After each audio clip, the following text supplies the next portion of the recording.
Assalamualaikum warahmatullahi wabarakatuh. Izin Pak, sebelumnya perkenalkan nama saya Dwi Suci Anggranis dengan NIM 2401111510. Saya dari Prodi Administrasi Bisnis kelas A. Tugas video ini saya peruntukkan untuk memenuhi ujian tengah semester mata kuliah Pendidikan Agama Islam dengan dosen pengampu Bapak Darusman Esos MM. Jadi di video ini saya akan membahas mengenai manusia dan agama, pokok-pokok ajaran Islam dan makrifatul insan. Pertama, manusia dan agama. Manusia dan agama sendiri bisa dibilang jalan beriringan, jalan bersamaan. Karena pada dasarnya manusia itu telah dianugerahi oleh Allah SWT dengan agama. Contohnya saya sendiri, sedari lahir saya sudah dianugerahi oleh Allah SWT dengan agama. Saya sudah punya identitas agama, yaitu agama Islam. Terus, kenapa sih manusia diciptakan oleh Allah? Untuk apa kita diciptakan di dunia ini dan fungsinya kita ada di dunia ini?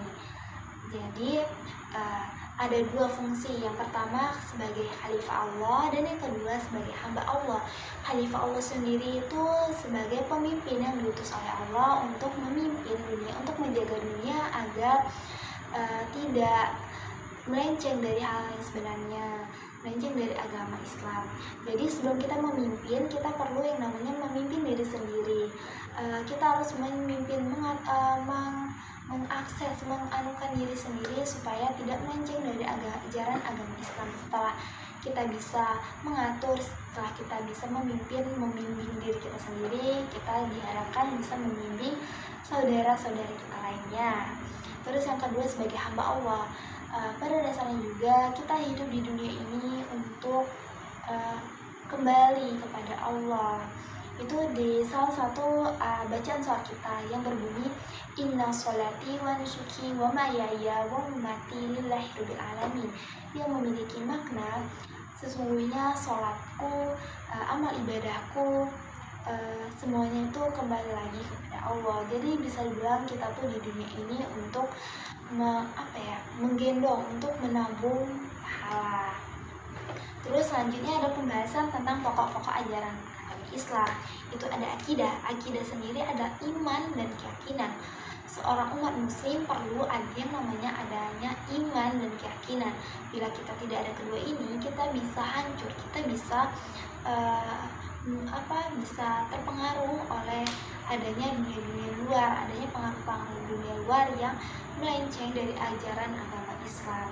Kalau kita punya iman, punya keyakinan yang kuat bahwa kita di Islam, karena kan iman sama keyakinan itu bisa dibilang tuh kayak penopang. Jadi kalau kita nggak ada penopang, kita bisa hancur gitu. Terus akidah ini ada ruang lingkupnya.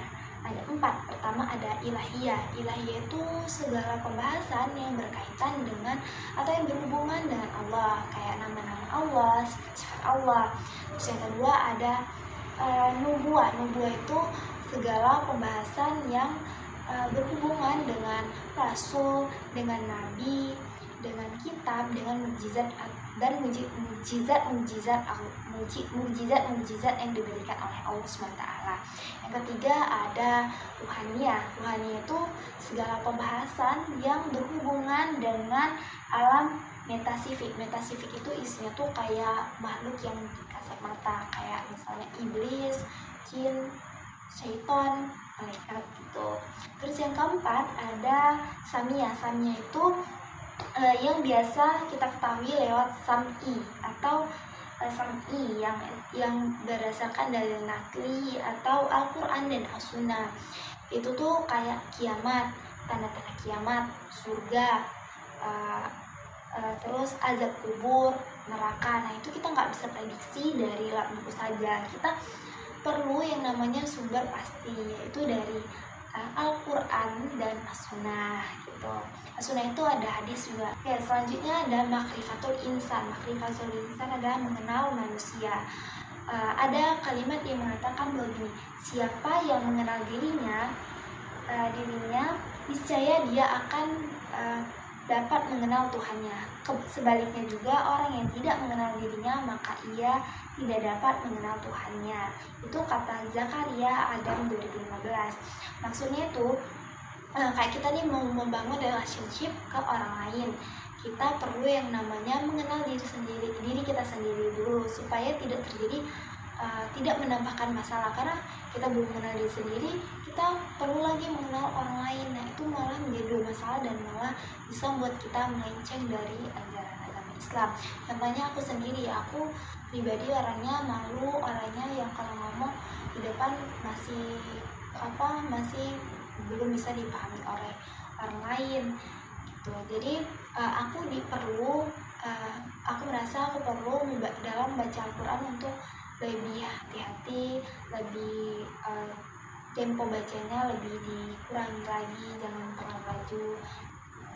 Nah, mungkin itu bisa menjadi patokan aku, bisa menjadi buat aku lebih dekat dengan Allah, buat aku lebih mengenal Allah gitu. Karena aku tuh, terus simbol manusia itu ada 3 simbol. Yang pertama ada hati, akal, dan jasad.